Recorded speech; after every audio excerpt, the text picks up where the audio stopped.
You will literally go bankrupt if you don't understand your customer. In this video, I will show everything you need to know when it comes to doing customer research. I will show you 2 examples how to niche down with the generic product. I will show you how to do customer research with AI. And I will also show you why it's super important that you understand your customers' pain points in the first place and how to position your products as the dream solution. So make sure to stick till the end because, as I said, I'm about to share a step-by-step strategy when it comes to how to use AI to do customer research. Let's jump into this. Welcome to this video. Now, I'm personally super hyped for this one because it's, in my opinion, one of the best videos that I will ever release. And it's also the most important one. And the title is basically why you go bankrupt if you don't understand your customer. And it's a tutorial. And we're starting off with a meme as usual. And you see this is you or potentially you version of yourself if you actually know your customer's pain points. And this is probably you, or maybe you know someone who's currently struggling, maybe not you. And usually, most of the time, if you actually see what they are doing on like product level and basically the entire website and ads, you see that they are trying to push their products into people's faces. And this is basically what they should do instead, which is understanding the customer pain points and adjust their products towards the customer pain points and not the other way around, trying to, basically push products into people's faces. And I'm about to share how to actually do that, how to make the pivot, and actually what you can learn from this to actually be super profitable everywhere. This is not an email specific video, but it's one of the most important ones overall in e-commerce, in basically everywhere, like in info products, in whatever you're doing when it comes to marketing, is actually understanding this differentiator. And 95% of the brands that you actually take a look at, they are more on this side. And the 5% that are succeeding are usually on this side. And I want you to actually understand this in the first place. And then I'll also break everything down with examples, like literally examples. So I'm right now going through what most brands are doing. Then I'm going through what crushing brands are doing. I'm also going to go through 2 examples. One is for car mats and one is for hair curlers. And then I'm also about to share how we do customer research with AI and how you could do too to actually finally be in the brain of your customers and basically make a of money. So let's start off. As I said, I'm super hyped. This is probably what, maybe it's you, maybe it's not you, but this is what most brands look like. And they are way too product focused.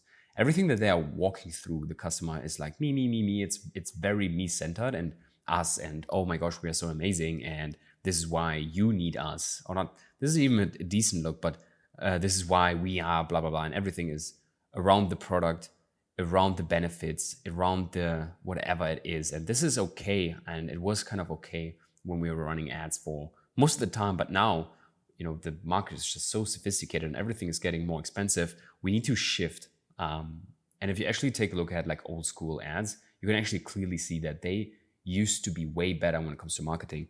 And the only reason why we had this gold rush in the e-commerce area is that we had a shit ton of data. And based on the data, we were actually able to market. And since no one was marketing on that places, that's why it was so cost effective. But it wasn't because we are great marketers. It's because we had this golden era. Like it's literally like a gold rush, to be honest. Looking back, and now we need to become good marketers. And if you're a good marketer, you can basically make everything work. And it is by doing something that I will go through in a second. But it's basically, you are talking about products and then you just throw it out in the wild and you want everyone to be part of your customer base. So you just throw your products and saying that your products are so great because X, Y, and Z, and you just throw it to everyone. You don't really care who's buying. You just have this meta ad universe that you're just throwing out some ads and hoping for the best. And this is not the best way to be profitable. The other way is actually what crushing brands do. What they do is they pick, they take a look at maybe their existing audience, maybe they are thinking about someone, and they just pick one specific customer avatar. This could be, for example, an age range. It could be a demographic. It could be an ethical race. It could be a gender in a specific age range having specific problems. It could be someone who with a disease. It could be someone who is basically in the same area. Maybe they have the same taste. They like the same other brands. And you can pretty much, do that wherever you want to. And if you actually take a look at crushing brands, you can see that they clearly do this. They know who they are advertising for exactly. Like they know it to the bones. And then they adjust their entire marketing around pain and emotion. It could be pain focused, but it could also be emotion focused. So whenever, for example, you see jewelry, you see clothing, it's very rarely, like the crushing brands, it's very rarely about just product specific things. It's more so about the feeling, about the emotions. So these crushing brands, they know you as a customer and your pain and your desired outcome. Like they know it. They just know it. And they created a solution, which is their product, for people like you in their mind. And then also like people like you in mind. And they really focus on you as a customer rather than the product and then, hoping that someone will buy. They actually take a look at you as a person or, the potential customer. And then they base the item off of the customer. So it's a total different approach. It's literally like totally exchanged. And so you can see here, they have this wide audience and then they pick one specific customer avatar from the audience. And then they craft the products based off this small avatar within the whole audience. And this is how you can, do growth curves like this. And this is why this is basically flawed. Like you couldn't run this. The reason why you could have run that for the last few years, it was just basically an arbitrage, an informational arbitrage that, not that many people know about Facebook ads, and it was super, super cost, effective and super cheap. But now since everything is rising and, buying power is getting lower and lower, we need to shift towards a direct response approach, which is essentially it's that, like knowing your customer avatar, doing the research and knowing the customer better than the customer knows himself. This is powerful. And I want to give you an example here. So we take a product, this is a car mat, like everyone knows car mats and everyone who has a car has some car mats. So the audience is pretty wide, right? So you could go and like do some generic stuff like most of the brands do and then say, hey, you need a new car mat. Hey, we have everything. Or you basically pick some specific audience within the entire market of car mats. And in that case, I took someone who is basically usually more leaning towards spending more, which is also, one keynote that you can do here. You can basically focus your entire marketing on people with money. It will make way more sense and it's less headache, like everything. So basically you adjust the entire pitch and you go from like charging $10 to charging maybe $90. And basically you pivot the entire marketing and you don't say, hey, we have, mats for everything. We just have mats for high exclusive Rolls-Royce, Bentley, Ferraris, whatever it is, like just high luxury. And you basically need to understand them then. And this is the copy that I wrote like literally with AI with just 1-2 adjustments. So I was thinking that, okay, if someone buys car mats for their Bentley, they don't want like simple car mats. Like it just doesn't make sense. So here's the copy that I wrote. You're not average, neither should your car mats be. You live in a life defined by excellence, where every detail is a reflection of who you are. The car you drive isn't a machine, it's an extension of your lifestyle, your success, your taste. You've chosen the finest leather for your seats, the most exclusive finishes for your dashboard, and the most cutting-edge technology for performance. Every inch of your vehicle exudes luxury, except for one glaring oversight: your car mats. Look down. They are tired, worn, they cheapen the elegance of everything else you've meticulously curated. Every time you open the door, they are there, staring back at you. An insult to the pristine world you've built, and let's be honest, if details matter everywhere else, why would you settle for second-rate, dirt-caked excuses under your feet? You're not the average driver, you don't accept mediocrity in any part of your life, so why you should in this? You deserve car mats that match your standards, tailored to perfection, engineered for durability, and crafted with the same precision as the rest of your vehicle. Not just functional, but flawless. Because when you're driving the best, every inch should feel like it. Stop settling for less, step into luxury. Your car mat sees off an upgrade, and so do you. So this is way more powerful, and it literally took 10 minutes. Like not even 10 minutes, it's like 5 minutes, not even 5 minutes, like 3 minutes with AI. But you need to make a pivotal, like you need to have a thought pattern interrupt within your thinking and beliefs. Because this is what, most marketers do, or most brands, and this is what great marketers do. They pivot down into one specific, and they tailor everything around that. So if I would, market this, I would create a dedicated page towards Bentleys, and I would just focus an entire ad on Bentleys, and then speak just about Bentleys. And I would breathe the air of a Bentley, and then you adjust everything and just market towards that.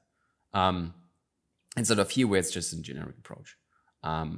So that's why it's so important to niche down, because now here no one is really listening. Here most of the people are not listening, but this one person is listening every word that you're saying. So this is why it's so powerful and why it's so important for the next step that we're taking in the entire e-commerce field. Here another one. So basically I took like just a random item, hair curler. Okay. So I put like literally, I put down, please come up with 3 sub niches that deserve a different treatment when it comes to hair curler. Like this is literally the prompt. When thinking about hair colors, there are distinct sub niches that demand different treatments based on unique needs and preference, blah, blah. So we have travel, we have a curly and textured hair community, and luxury and high-end beauty connoisseurs. So this is more like B2B. This could make sense. This is super powerful if you like literally go into the niche of people with like super curly hair and them, you know, treating them. This is super powerful. But because it just makes sense here, I just chose the travel version, the travel/luxury version. So I then said basically, hey, you know, write some copy here, and pretty much here. So instead of, you know, marketing as, hey, this is a hair curler, we market this as, okay, this is a travel hair curler. Maybe it's super small. Maybe it's still, you know, basically the same quality that you're getting at home, because we know whenever we're traveling, we're usually we are forced to, you know, use whatever we have, or if we have some sort of, you know, stuff we usually use, we cannot put it into our bags and stuff. So here's what I came up with, because looking your best shouldn't depend on the zip code. You live in a life constantly on the move, whether you're jet setting across continents for business, unwinding at a remote villa, or attending an exclusive event on the other side of the world. This is like focusing on luxury or like high net worth individuals, especially women. So if you're not a woman, you need to think as a woman if you want to actually understand the text. And no matter where you go, your look travels with you. Perfection isn't something you leave behind at home. It's who you are wherever the destination. But there's one problem. You've been in that 5-star suite, staring at a hotel mirror, battling subpar styling tools. Or maybe you're racing through airports, late for a meeting, and your hair refuses to cooperate. Your current curler, bulky, slow, not nearly good enough to keep up with you and your standards. Why, when every detail of your life screams luxury and precision, should your hair tools drag you down? Introducing blah, blah, blah, blah, no compromises, wherever you land, whether it's Paris, New York, or Bali, blah, blah, blah, blah, blah, blah, blah, blah, blah, blah, blah, blah. So you can clearly see that this is a total different approach. And this is why it's so important to really understand your customer. And to be honest, like I wouldn't even call these two like knowing the customer. It was just literally 5 minutes of work. And this is what you can do in 5 minutes of work. So here's the step-by-step strategy that you need to do right now to actually survive in 2024 and onwards. First of all, you need to find sub-niches you can serve. So take a look at the item that you're currently selling. Take a look at some different, you can either look at some competitors, what they are doing and who they are focusing, or what you can, in my opinion, this is even better, you look at the hypothetical pain point that you're solving right now, and you look at other items that serve this pain point. It's a total different approach. So you don't, your competitor is not really the competitor that is selling the same item. Your competitor is the person or the brand that sells to the same pain point. So here's the step-by-step strategy. Find some niche you can serve, go in depth and research their problems. We will go through that in a second. Third, write ads, copy, lander, fully adjusted to this one sub niche. Because sometimes, you know, brands do this part and then they send people to, like they send, you know, they have these different ads that, you know, target different demographics, and then they send everyone to the same landing page. Why? This is not congruent. Like you need to be congruent in your entire marketing, from ads to lander to everything. So that's there. And then basically the fourth step is scale, have fun, move to Puerto Rico and raise a family with generational money. Let's go through the second step, which is go in depth and research their problems, because this is, I think, where, you know, most people are super lazy. So don't do that. Don't be lazy. First of all, which is probably no one will do that, but it's super powerful, is you literally call your existing customers and ask them, hey, why did you buy? How did you hear about us? Why did you choose us and not someone else? If they bought again, you ask them, like, why did you buy again? And if they didn't, then you ask them, hey, why didn't you buy again? What would they need to buy again? What else they are struggling with? Because this can be cross-selling, or you basically tie that pain point into your items, because maybe there's some pain point that people are still aware of, but they don't know that your item is a solution right now. So you can use that as a marketing tool. If there's, and then I like this one, if there would be a fairy which can add one thing to your items, your service, whatever you're currently selling, what would that be? Super powerful question. And then basically, how did their life change after the purchase, after using the items? And maybe they are not even using that. So maybe that is something that you can market on. Find a way to actually make them use it. So this should be you, right? Like you need to understand your customer, and you do that by literally calling them. Like your customer is the best marketing tool ever, not just for recommendations, but especially for customer research. Like just call them. These are people. You can just call them, hey, and ask them questions and say, hey, we're trying to get better. And then what you do is you use the artificial intelligence and do the following. So you can literally find some Amazon reviews. You can either find similar items, as I said, to yours, or even better, in my opinion, you find different items that serve the same pain point. And then what you do, you paste some of their reviews and then you link it into ChatGPT and use the following prompts. You can just like screenshot this, to be honest. I don't want to go through everything, but we can go through some. So you can go through, for example, explain in detail why, then you need to come up with a target customer is experiencing, you need to come up with a problem because of cause. Explain the whole process, write in simple language for adults and write like a human. What you want to do is this will not write you copy, but it will give you so much data and so many touch points and so many things you can actually say within your copy that it will be super, super scary for the potential customer, because they're like, holy shit, these guys are in my head. How can they know? They literally understand me. This is great. I love them because they understand me. They understand my struggles, my day-to-day, my life, everything that I'm, having in my mind. They are just talking through that.